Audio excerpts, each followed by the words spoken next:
Hello and welcome to Pro Baseball World Tour here on RGC Multimedia. My name is Rick Crabb, and on the line with me as always, Mr. Eric Marenbach. Eric, we have a lot of baseball to talk about. Definitely, we have the KBO playoffs continue to roll on. We have the NPB about to wrap up their regular season, and we have a new Taiwan Series champion, which I'm sure you will elaborate on. Before we go into all of that, how was your weekend, sir? Absolutely awesome. I mean, things are really, really strange in this world when, and I'm not even talking about the mess with politics, because thank God finally over. But for the weekend that was, for basically the entire week of, I would say, November 4th up until now, when you have temperatures in my area that are in the high 60s to mid 70s, something's going on.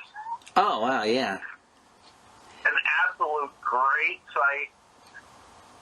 I actually got to the point where not only was I watching, some of the kids' games like I have been doing the last couple of weeks in baseball, which unfortunately finally came to a bitter end. But I actually had them play flag football on Sunday. The fact of the matter is, when you're getting this stuff in New York and it's over 70 daily for November, you're counting your blessing.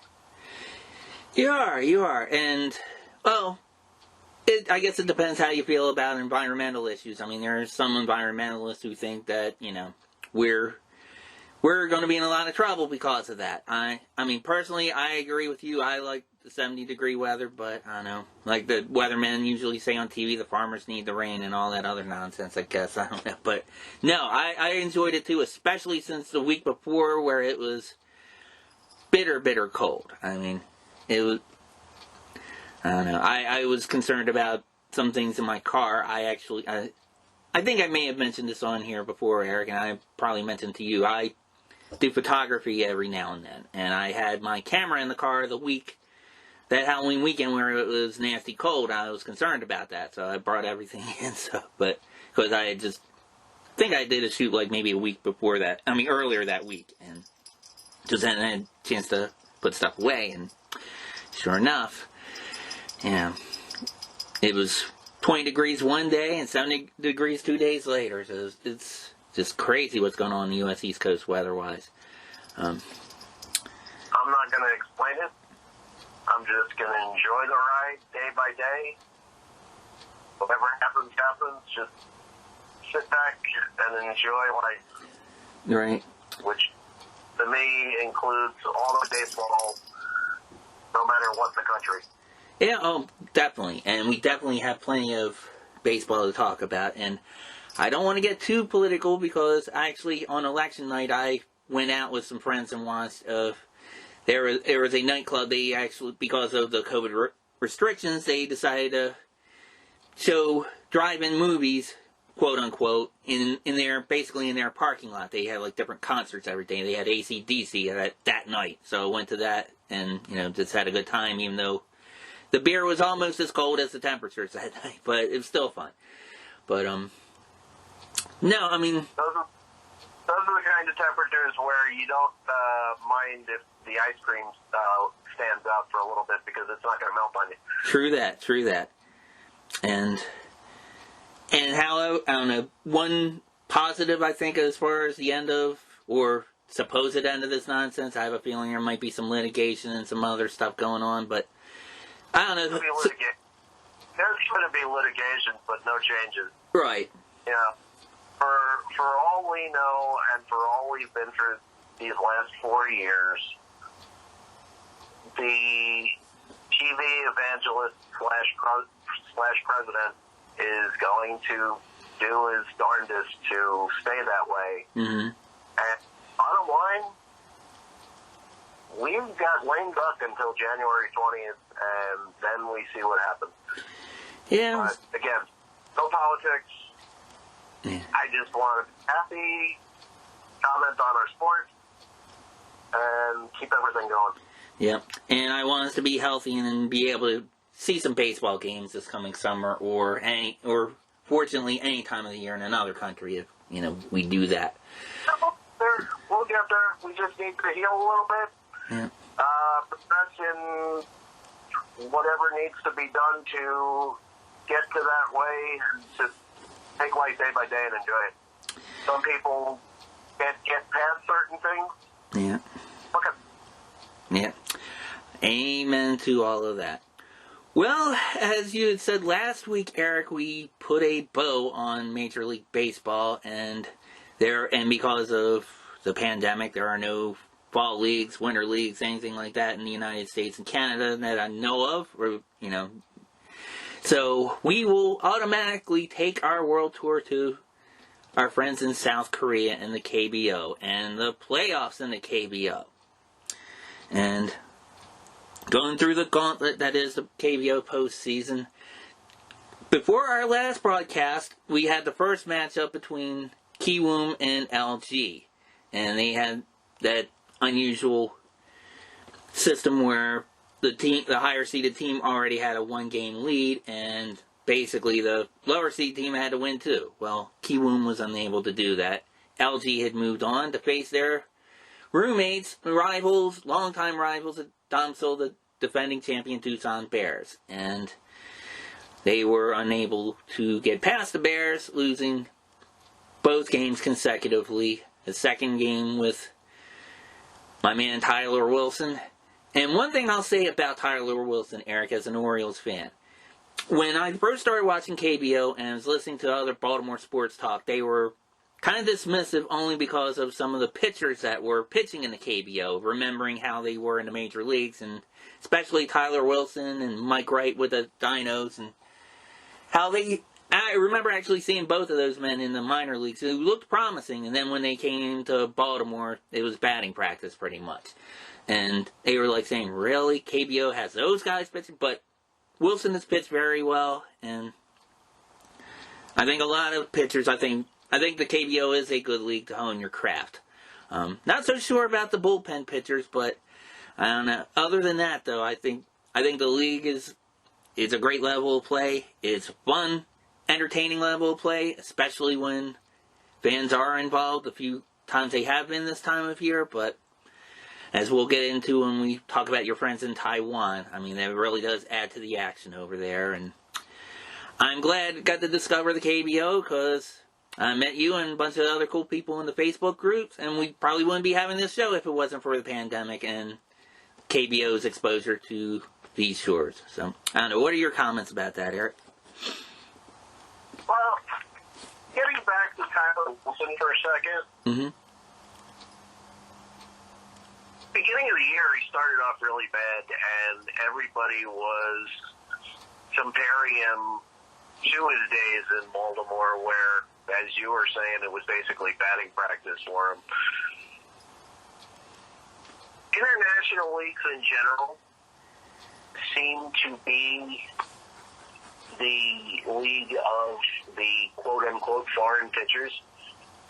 So there was a little bit of added pressure on guys like Wilson, Wright, etc. to excel. Wilson actually, like I said, had a rough start, but did very, very well through the course of the season and has earned his place among the elites in the KBO. Whether that translates back over here, if he eventually decides to come back, that remains to be seen. Originally, you had guys like Miles Michaelis, who pitched in Korea, who came over to the U.S. with the St. Louis Cardinals and had a bang-up first year. In my mind, he was the Cy Young Award winner with his record, not so much with his ERA. But then last year, kind of crumbled. So pitching wins, you just never know when it's going to peak and when it's going to go south on you. But hopefully it's a good indication on if he comes back and we see what happens, what kind of coaching he got, how that will translate back over into the States if he does come back, and we'll see what happens. Yeah, and one thing with pitching, it kind of reminds me of quarterbacks in football, where sometimes pitchers do what they're supposed to do. They do everything. Like, for example, like pitchers in a lot of KBO games, you see they would throw a ball, they would get a ground ball that should be a routine double play or a force out, and you have throwing errors into the first base dugout or at the cheerleaders on the side or whatever, and next thing you know, there you have KBO-ness translating into a 7 or 8 run inning. I think that's one thing with the KBO. I think that's really, unfortunate for pitchers' sakes, but I don't know, sometimes entertaining for us to watch as fans. But probably you don't have that maybe as much with the starters, although I have seen some games where you've had some of the KBO-ness actually early in the game as opposed to the middle or late innings, like a lot of games we've seen too. But anyway, I'm definitely glad to watch this. I will watch these games. I've become a fan of the season, not just because, it was a holdover for major leagues. I actually enjoy this baseball. It got to the point where I felt like this was the normal baseball and Major League Baseball was the novelty. So kudos to the KBO. I hope these playoffs are as exciting as the season was. It seems like they are so far, but, and I'm sure they will be. So I'm looking forward to seeing my first Korean series and seeing how the fans are, even though it is kind of at a neutral site. But if it's a game if you wind up seeing Doosan or who it looks like it'll be, because it looks like they have a 2-game lead, which we'll get into shortly, against the Dinos. It'll almost probably be a home field advantage maybe for Doosan, since they are in Seoul, just not in their stadium. And Suwon for the Wiz is, I think, only like 60 kilometers away from Seoul, so they will probably have a lot of their fans traveling well too. So it should be a good series to see. I'm looking forward to it. I really am. So. Well, the game this morning, was absolutely excellent. You actually had Chris Flexen more or less pitch his butt off for 7 innings, and once again, that demon word called bullpen kind of blew it for him in the 8th inning.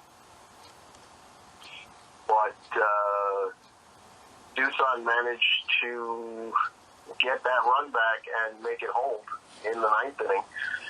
So they took the opening game this morning 3-2. But KT's coming back tomorrow with one of the better pitchers that have been in the KBO this year in Andrés Martinez-Valle, a Cuban-born player. Former major leaguer with the Marlins and a couple of other teams.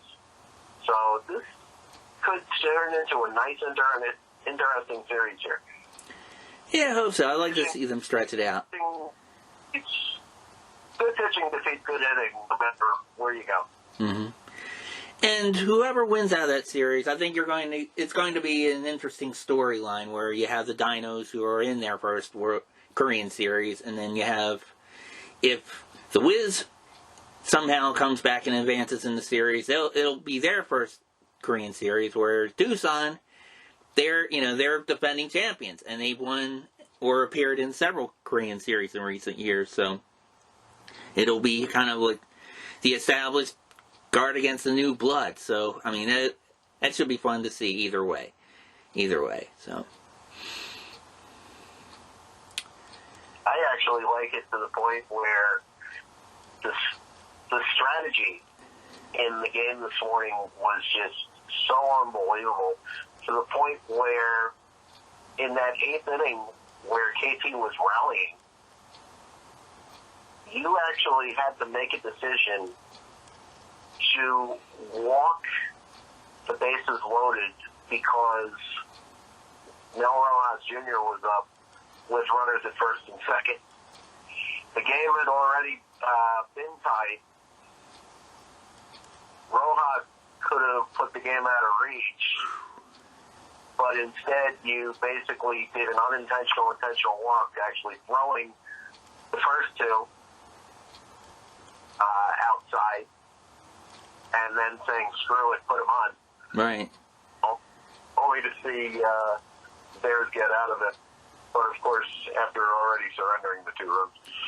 Right. But, I mean, that was probably good strategy on their part, because, I mean, as you said, Rojas could have definitely broke it open for them. But, so you mean to tell me, Eric, a manager in a KBO is actually using his gut feelings, his experience, his knowledge to make decisions as opposed to analytics? And that pronunciation was intentional, folks. I mean, that's how Eric and I both feel about that word. So. Ain't that a kick in the head? Of course, you kind of, I don't know, save that same scenario for when Tucson took Flexen out, only to see the bullpen blow it. But at that point, I think Flexen was more or less at his pitch limit anyway, so you were damned if you do, damned if you don't anyway. Right.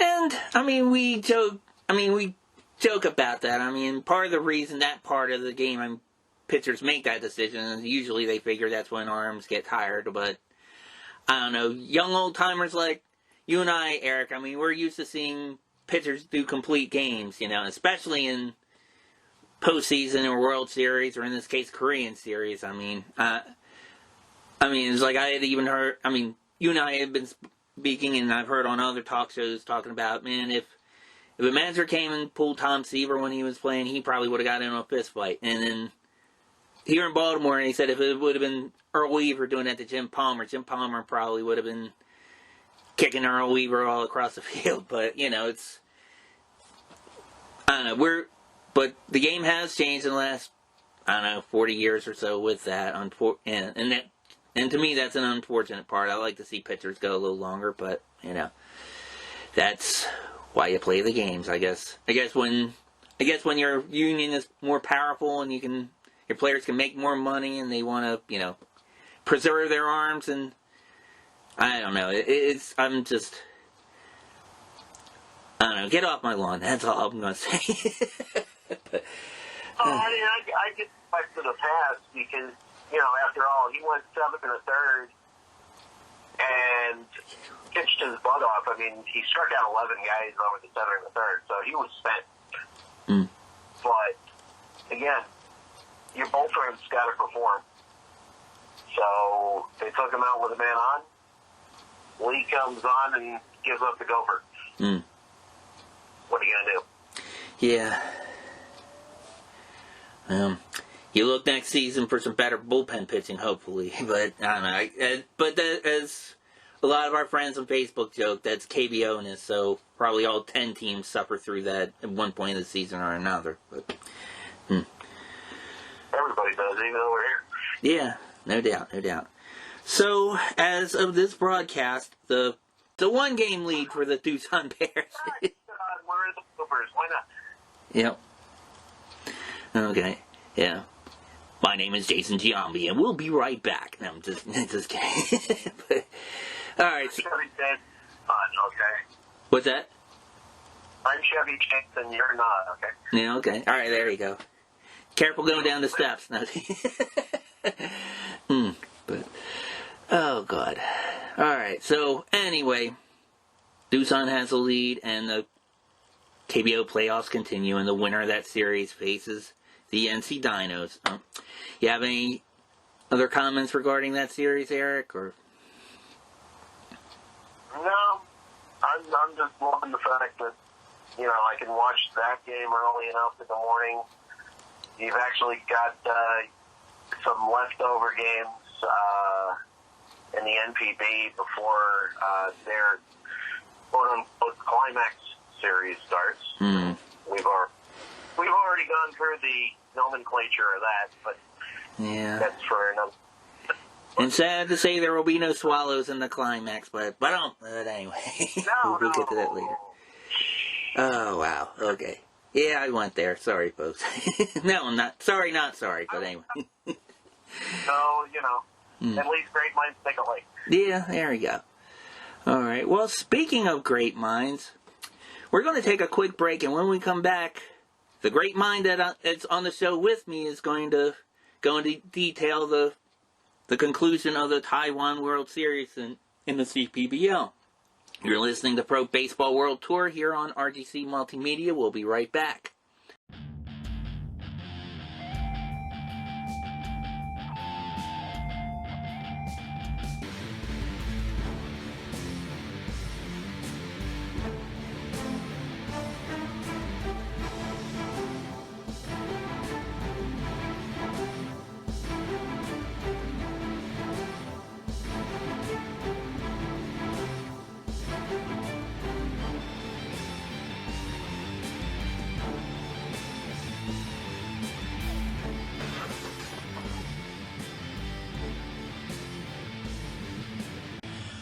Alright folks, welcome back to Pro Baseball World Tour here on RGC Multimedia. Rick Crabb, Eric Marenbach, and we are moving our World Tour over to Taiwan for the final time, at least for the CPBL anyway. I have some questions going to ask you about that shortly, Eric, but we had the conclusion of the Taiwan series, and congratulations to the Uni Lions.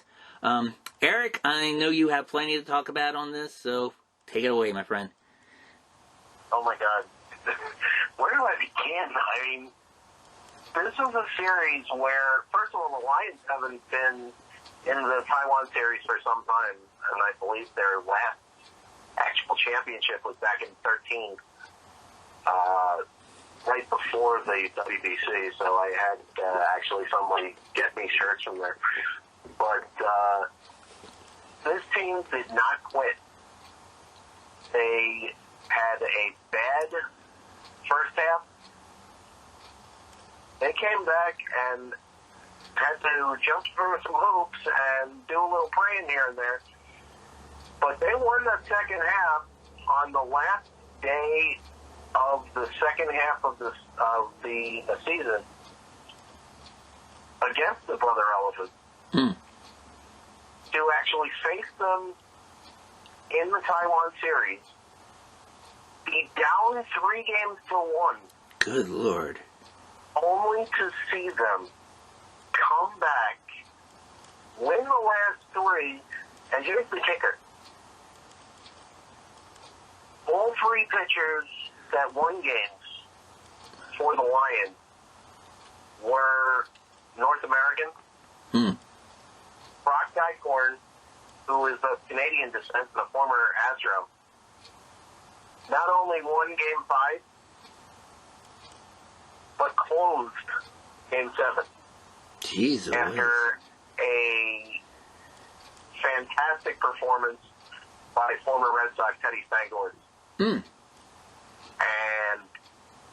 just overall joy, and there was so much to do to see the Lions come all the way back from 3-1 and win this. The last game was 7-4. I was actually shocked that Dykorn came out for the ninth, but it was kind of fitting. Start one comeback, the series comeback, and kind of put a cap on what was a wonderful series and an awesome year. Well, good for them. That's an interesting bit of strategy on their part to bring him in as a closer, but it obviously worked. So, and we were talking before about as far as fans in these Asian leagues, and we've mentioned that many times, but seeing that celebration when the Lions did win, and what surprised me, what you told me off the air, Eric, was it was the visiting fans that were doing that. But I mean, that field looked like left field was completely covered in orange crepe paper. That was amazing. And I mean, it just looked, just a great visual from that wide angle shot. You see just fans just throwing those streamers and going bananas. So So that was a good thing to see. Good for Uni Lions and their fans. So Taiwan has a history of really getting into their sports, and especially when it's a championship, whether it's the clincher of the first half of the regular season, second half, and especially the Taiwan series. And most of the time, it's at home.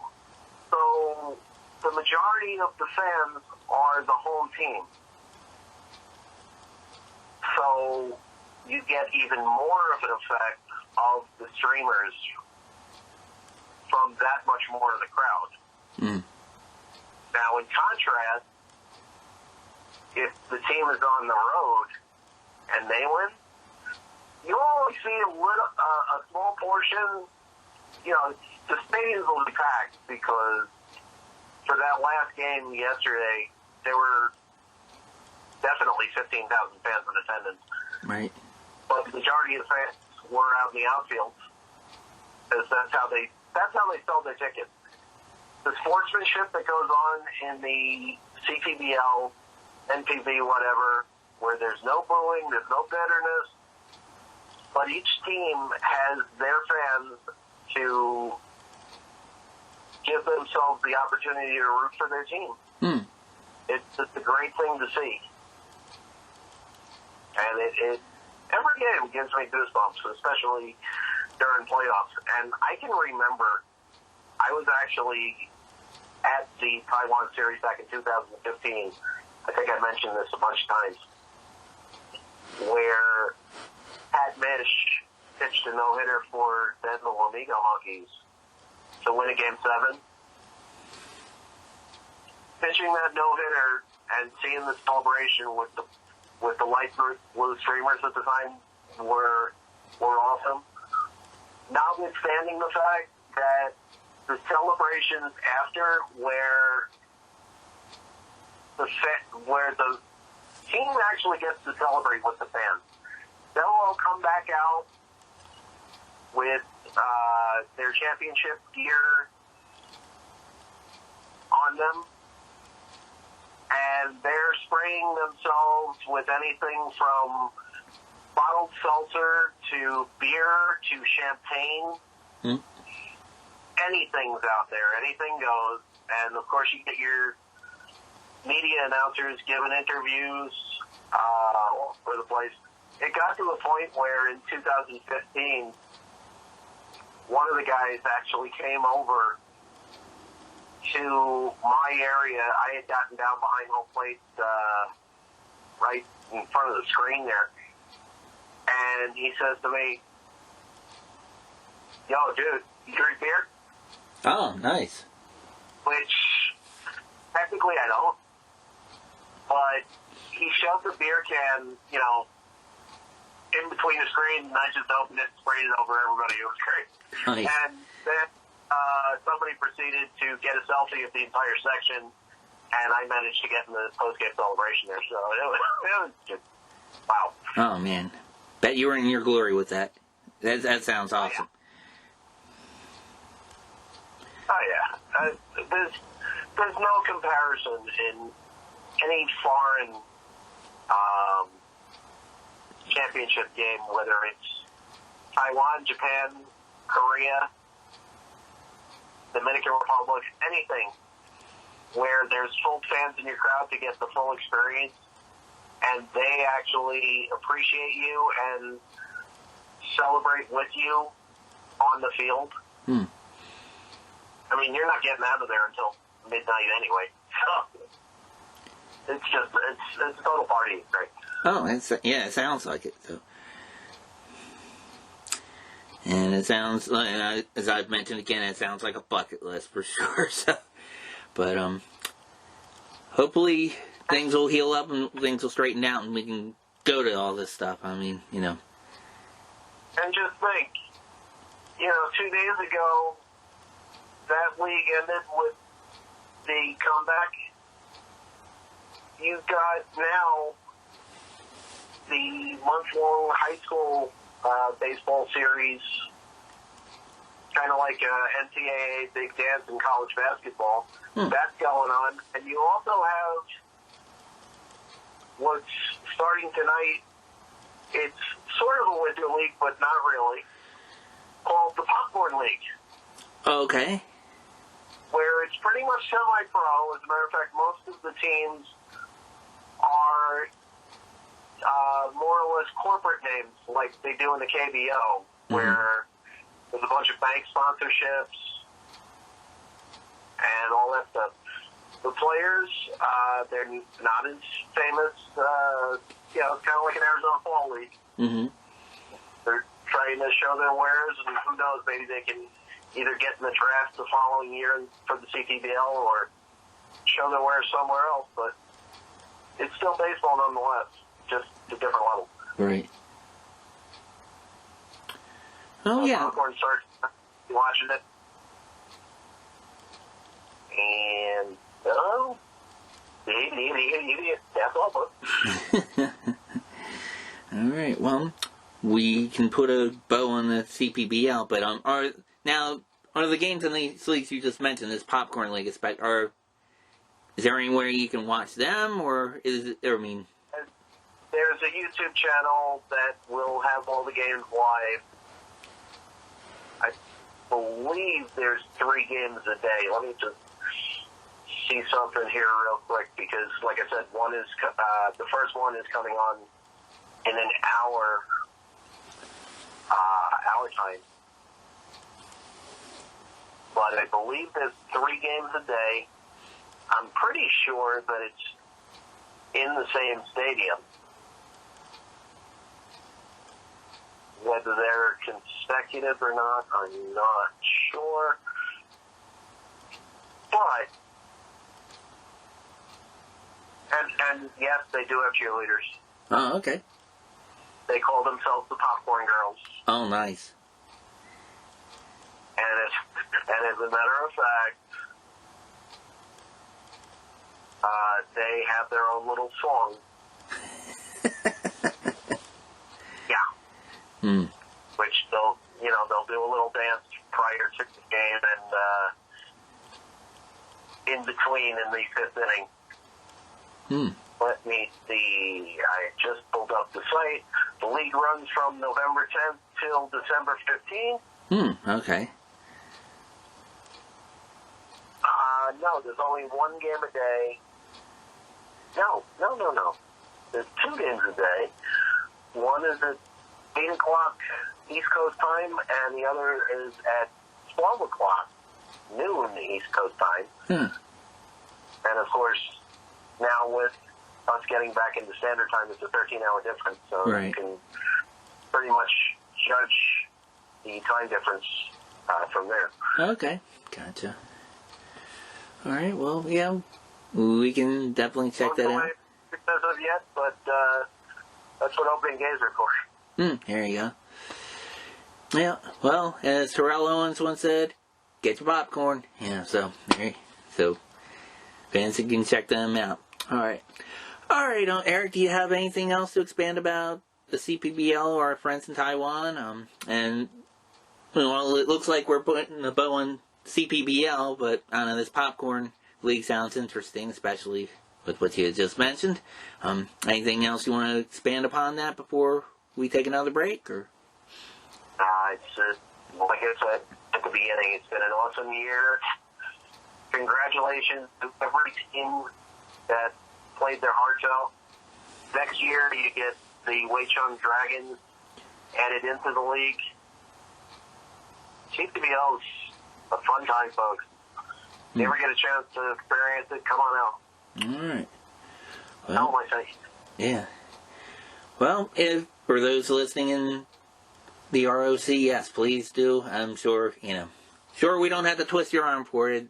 From what you said, Eric, it seems the fans are very passionate over there, so, probably a lot of people are, but maybe some people who haven't been to that country yet would like to check that out, and I don't know, I'm consider myself one of them for sure.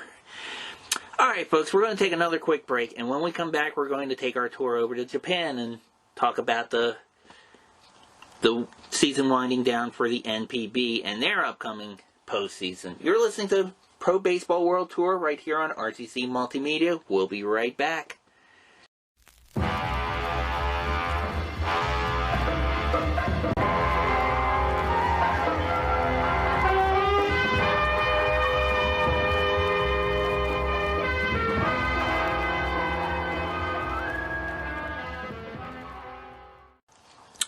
Alright folks, welcome back to Pro Baseball World Tour here on RTC Multimedia. Rick Crabb, Eric Marenbach, and as promised we have taken our tour from Taiwan over to Japan with the regular season winding up for the NPB.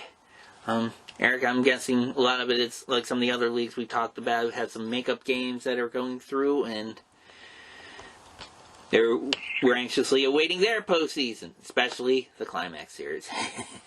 Alright, do you have any particular comments about it before I go through the standings and the seedings? Or well, you got a bunch of mop-up games. It's been pretty much 2 a day from what I can see here.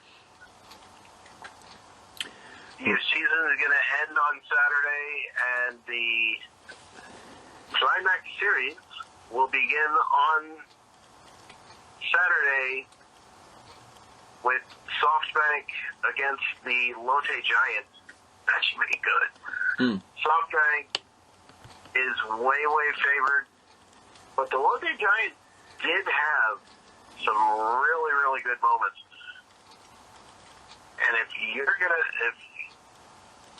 gonna beat out teams like Rakuten and stuff like that, right, in order to get into this part, you're doing something right.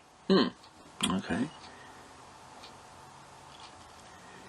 And as we go through the standings, we'll see the seedings of each division. We'll start with the Central Division. You have Yomiuri at the top seed. Looks like they are finishing their season with a few games left at 66, 44, and 8. Followed behind by the Hanshin Tigers at 59, 52, and 7. The Chunichi Dragons at 59, 55, and 5. Then behind them, looks like they're on the outside looking in, Yokohama Bay Stars, 55, 57, and 6. Hiroshima Carp at 51, 55, and 12. And the Yakut Swallows, who name alone should make it to the postseason. Unfortunately, they won't. 41, 68, and 10. Going on to the Pacific Division, we have the Fukuoka SoftBank Hawks at 73, 42, and 5. The Chiba Lotte Marines at 60, 57, and 3. Saibu Lions at 58, 58, and 3. The Rakuten Golden Eagles at 55, 57, and 8. The Nippon Ham Fighters at 53, 62, and 5. And the Oryx Buffaloes at 45, 68, and 6. And they are shuffling away from Buffalo and away from the standings, as they seem to have all year. So, those are your standings in the final week of the NPB. Now, according to scoreboard.com, I may be reading this incorrectly, Eric. It looks like they have... Now, okay, explain to me the playoff series with Japan. Because it looks like they have... If I'm reading this right, it looks like they have Yomiuri and Fukuoka as your top seeds, and then like your 2 wild cards, I guess, Hanshin and Chunichi in Central, and Chiba Lotte and Saibu in the Pacific. Now, do they have 1 against 2 and then play against 3, or how does that work? I was under the impression it would be like the 2 and the 3 seeds playing each other, and then Yomiuri waiting the winner in the Central, and Fukuoka waiting the winner in the Pacific. I actually have still not figured this out in the many years that I've watched NPB. Mm-hmm. But their playoff series, that's why they have stages. Like with the Climax Series, final, there's a preliminary stage. I believe there's a final stage. Teams getting buys, just to go into the next round. It's so confusing. I haven't figured it out yet. But I don't know. So somebody explained that to me one year, and it probably, I might even still have that conversation from my buddy Ulysses in Thailand. But I don't know. Probably went in one ear and out the other, because even though I still have the conversation saved, I forget what he said. Now, let me ask you this, Eric. Since you have traveled to Thailand and you follow a lot of different leagues, and apparently your friends over there do as well, how well do they follow other countries' leagues? I mean, do they watch NPB over there, or follow? No, definitely. Yeah. Definitely. As a matter of fact, in Taiwan, the Fox station over there, the Fox Taiwan network, I believe they do one, if not two, MTV games a week. Oh, no kidding. Right on their network. Especially if a guy from Taiwan is pitching in Japan. Ah, okay. Right now, for Chiba, you've actually got two Taiwanese over there. Of course, one is more famous than the other in the presence of Wei-Yin Chen, the former major leaguer, right, who is excelling over there. But and that's where the cross country excitement comes in. Okay. Because one of your own pitching in another country, you're going to watch him no matter what. Kind of like when Hyunjin Ryu pitches over here, the entire country of Korea is like glued to their sets at 6 o'clock in the morning or earlier, because they want to watch their country. Right. And it's amazing how they will support like that. I mean, I remember years ago, I'm not sure if it was MLB The Show, but it was one of the popular PlayStation Major League games. It might have been MLB The Show. Well, I used to go to a website. I bought a few things called Play It Asia, where you can get things from Japan and Korea and other Asian countries. And they actually sold that game on their website. Now, the thing about it is, I mean, you could buy it like at any store, Best Buy or whatever here. But over there, the graphics for the game, the Korean version, they actually had Han-Soo Kim, when he was playing for the Orioles, and they had him on the cover of that game. But, you know, that's what was sold to the Korean market. I guess they did that to cater to them. And I guess, I mean, it does happen a lot with other countries. I remember seeing something years ago with, I just blanked on it. But basically, he was a Chinese basketball player. I can't think of his name for Houston Rockets. I'm sorry? Was it Yao Ming? Yao Ming, thank you. I remember he was hugely popular, and there would be a lot of, like, bars or restaurants in parts of China that would be watching Houston Rocket games, and it would be like, I don't know, whatever the ridiculous time difference was between here and there. You know, they would be watching just to watch him, you know, and so that is interesting how that works out. But it's what they do in all countries. I can remember back in the day when Chen-Ming Wang was a Yankee or wherever else he was in his career, and people would be glued to their sets no matter what station it was on at 5 o'clock in the morning or 6 o'clock in the morning Taiwan time, just to get a glimpse of their hero. And as a matter of, similar to what you were saying about Yao Ming being on the cover of one of their video games, I do remember Chen-Ming Wang being on the Taiwan cover of MLB The Show one year. no kidding. It was, I think, either 07 or 09. Oh, I know how it goes. Right. They're passionate. They're fans no matter where they play. Oh, good. That's good to see.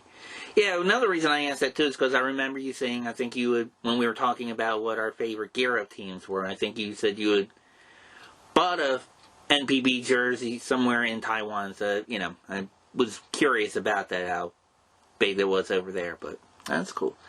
Yeah, and in retrospect, I actually think I overpaid. I think I paid $130 after, the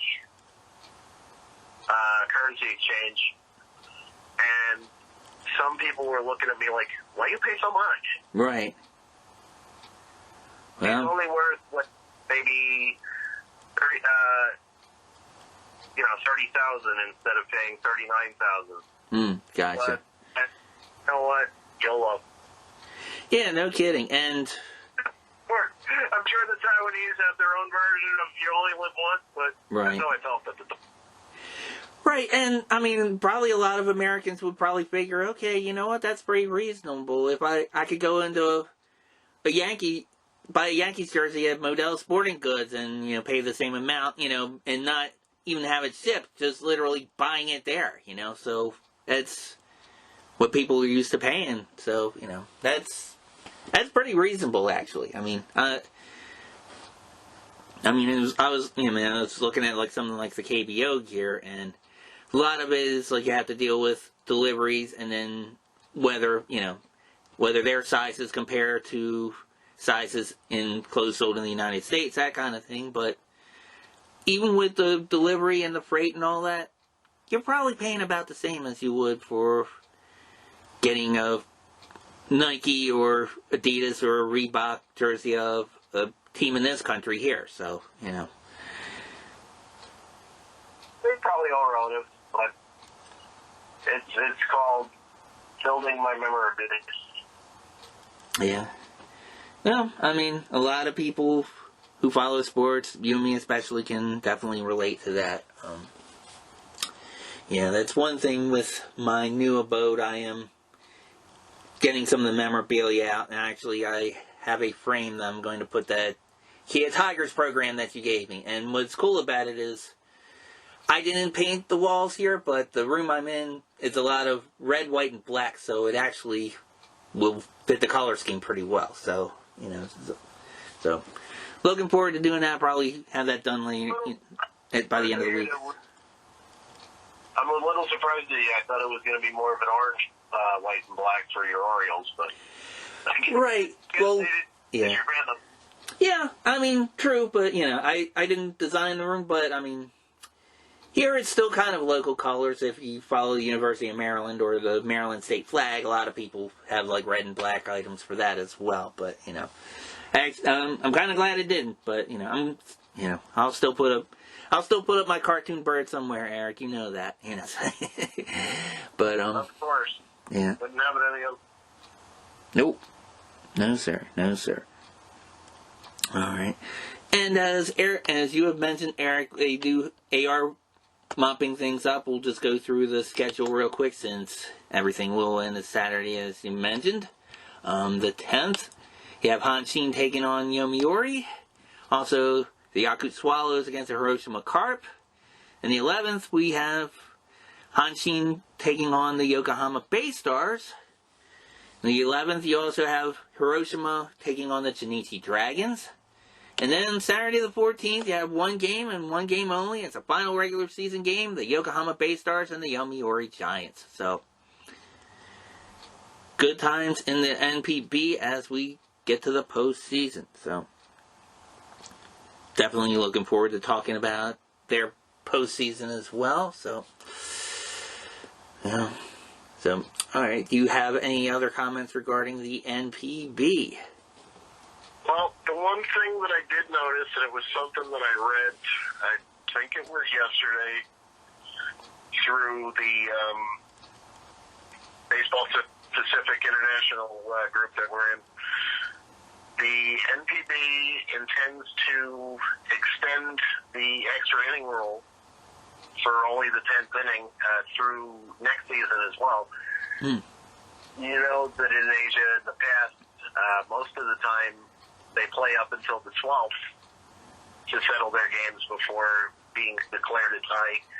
NPB tried something new this year, whether it was COVID-related or not, where they shortened the games to 10 innings before declaring a tie.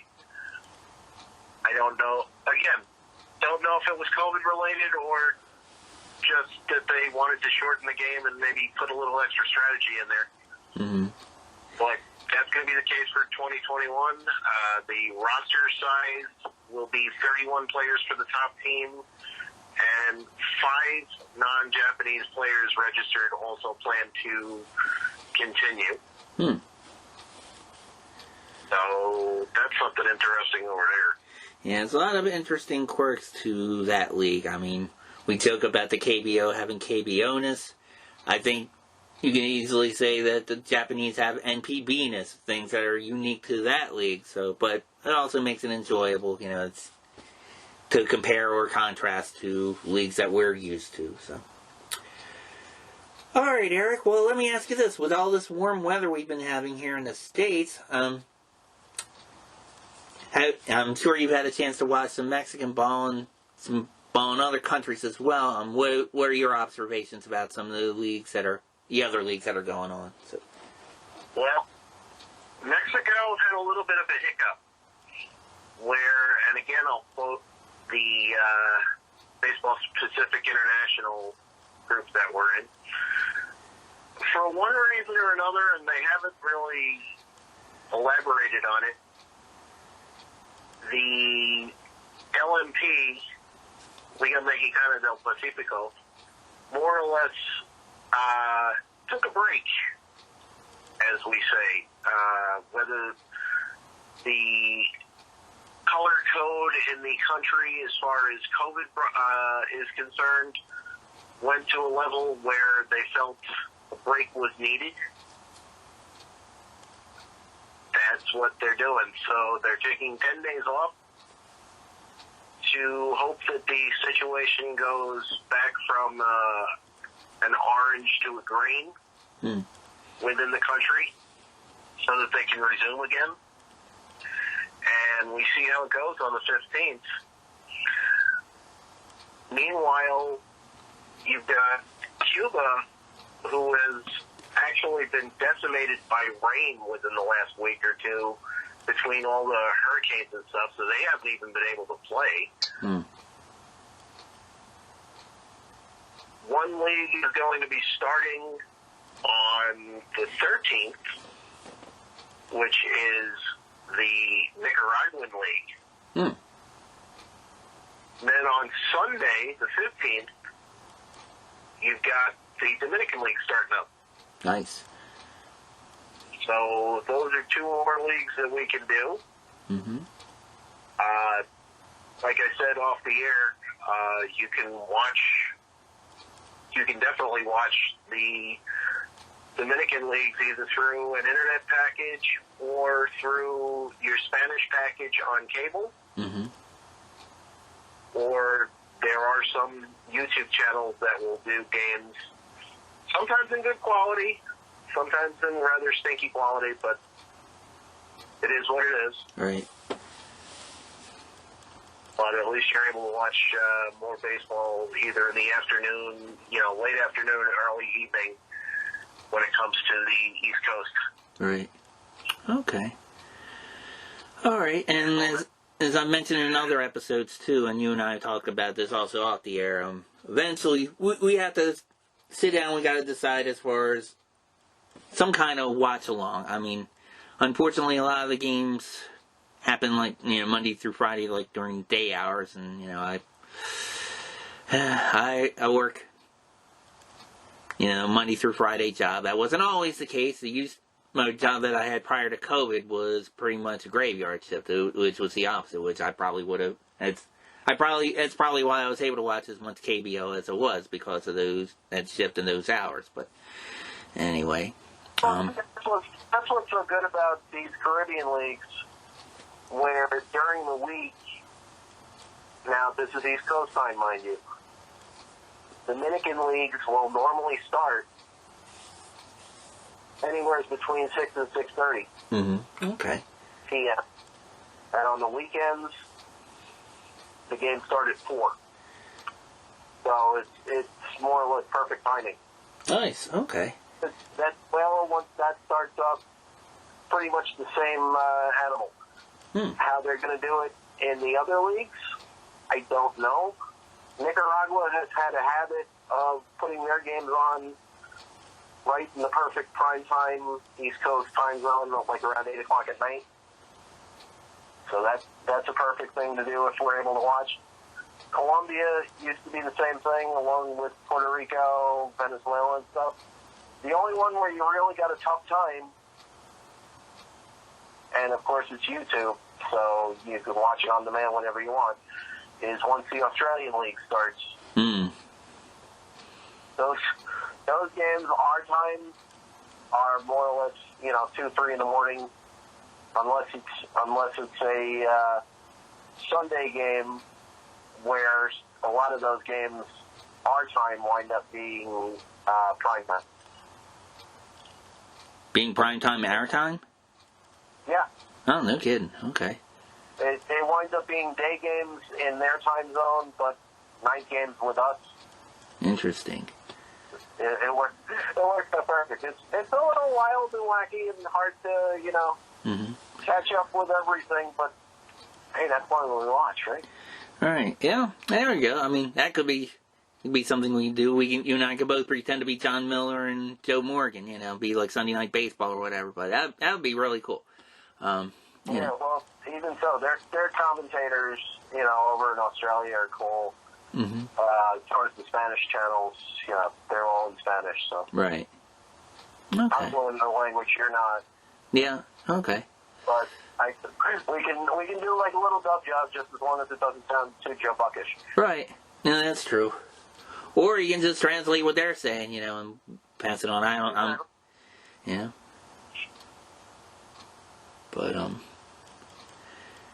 But yeah, I'm going to see the logistics with that. See if we can post a YouTube link or another link, to like our Facebook group. Maybe talk on that, or just comment directly, on the feed. Or I'm trying to figure out not only where to watch it, but also like the interaction part of it too. But I want to do both, So.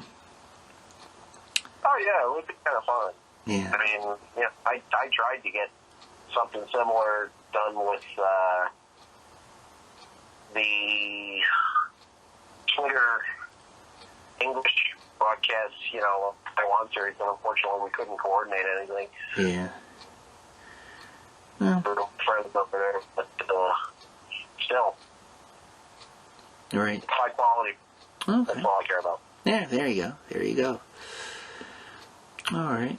Well, we're about to wrap up a high-quality episode of Pro Baseball World Tour. Well, it's high quality because Eric's on it. Me, I'm stumbling through it as usual and have to do some editing of my dumb comments.